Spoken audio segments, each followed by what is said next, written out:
সব কিছু কি মনে থাকে? কারো থাকে? থাকা কি সম্ভব? না, থাকে না, থাকতেই পারে না। কিছু কিছু থাকে, সেই যৎসামান্য স্মৃতি, তাকে সম্বল করে কারো তুলি ও কলম চলে। কেউ মূর্তি গড়ে, কেউ আপাত তাৎপর্যহীন অথচ সন্ধ্যার আকাশের নম্র ও রহস্যময় আলো ছেঁকে নিয়ে মর্তলোকে অমর্ত্যের কবিতা বানায়।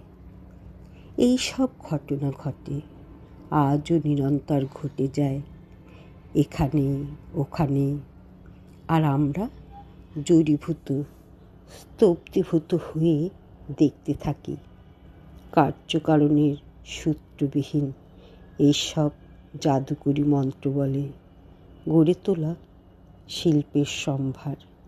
এই ছবি, এই মূর্তি, এই কবিতার মধ্যে ধরা পড়া বাস্তবের পংক্তিগুলি।